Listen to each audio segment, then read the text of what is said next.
tomatoes நல்லா boil ஆயிடுச்சு. So the boil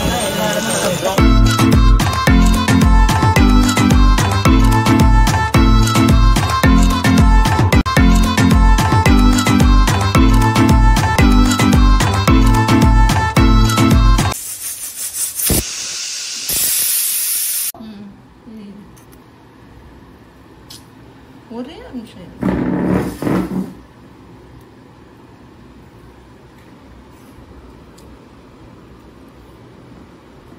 இப்போ வந்து மிக்ஸில் அரைச்சி வச்ச சிக்கனை இன்னொரு பவுலில் ட்ரான்ஸ்ஃபர் பண்ணிடலாம்.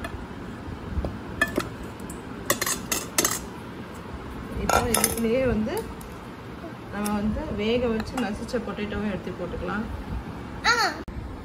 இப்போ இதுக்குள்ளேயே வந்து வேக வச்ச உருளைக்கிழங்கு, அதுக்கப்புறமேல வந்து கரம் மசாலா 1 ஸ்பூன், மிளகுத்தூள் 1/2 ஸ்பூன், தேவையான உப்பு, இஞ்சி பூண்டு paste 1 spoon, Kashmiri chilli powder கொஞ்சம் காரத்துக்கு இவ்வளவும் போட்டாச்சு. போட்டு மிக்ஸ் பண்ணிக்கலாம். இது கூடயே வந்து உங்களுக்கு தேவையான அளவுக்கு அந்த கட்டி இதை பிடிக்கிற அளவுக்கு பிடிக்கணும். இந்த பிடிக்கிற மாதிரி வந்து கார்ன்ஃப்ளவர் மாவு வந்து சேர்த்துக்கோங்க. கார்ன்ஃப்ளவர் மாவு, மைதா மாவு, எதுனா சேர்த்துக்கலாம்.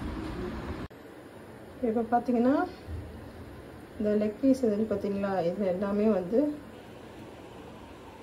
இது மாதிரி பிடிச்சி வச்சுருக்கேன். லெக் பீஸ் மாதிரியே